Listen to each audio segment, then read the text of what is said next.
lazy. Get to work.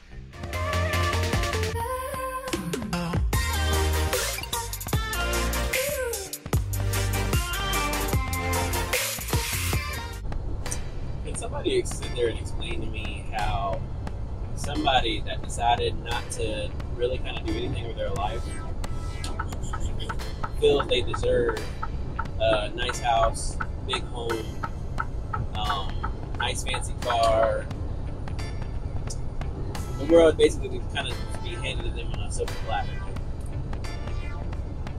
If you want to change your life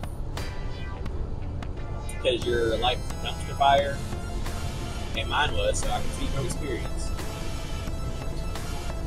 you're gonna have to change something. You're gonna have to give up some time, maybe even give up some money to invest in yourself. You're looking at your friends and family that are far beyond you in a lot of different aspects that, you feel like you're gonna stuck in the mud because you are. You didn't do anything. You got friends and family that go out there, they went to college, they've earned their degrees. Some of y'all don't even have a high school diploma, mind you. And they put in the time and effort and money can be dead, to get where they want to get in life. But what did you do?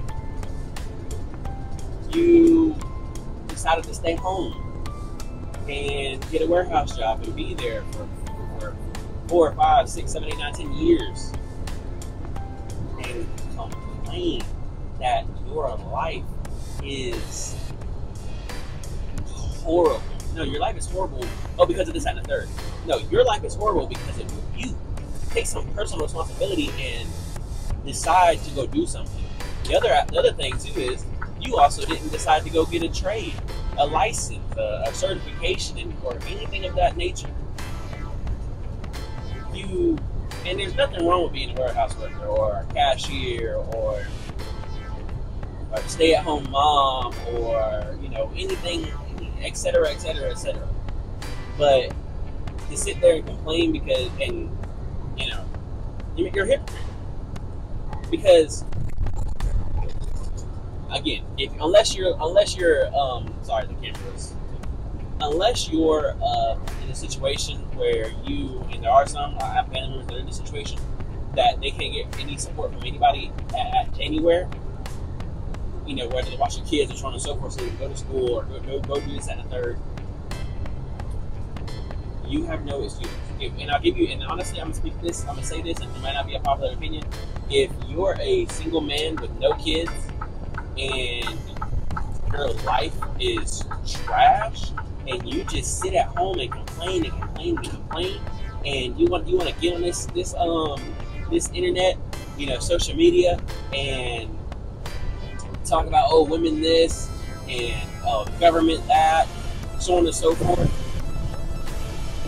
and you ain't hooked up with nobody in God knows how long. It's you're the problem, and just shut your mouth. If you're not going to do anything about it, shut your mouth. I'm dead serious. Basically, the moral of the story, guys, if you want to improve your life, you're going to have to make some changes. You cannot just sit there and do one thing at all. You have to build skills. You have to gain knowledge. You don't have to come in the trucking to change your life, but I'll give you my honest opinion. Trucking creates clarity. It creates clarity because it allows you to think out a thought and actually make a plan for yourself. When you're at home, you have a lot of distractions. Social media. I get bored. I can pick up the phone. I'm gonna start strolling, and then you just endlessly stroll. I'm a busy person in my eyes, but I will literally sit there sometimes, maybe go on TikTok, which I don't really like TikTok, but when I do go on it, I'm on there for 2 hours. I look up and I don't even know what happened. I just started endlessly strolling. So even I can get caught up in it. But you have all these distractions at home: TV, old lady, kids, so on and so forth. Sometimes you need some mental clarity. All right. Catch y'all next one.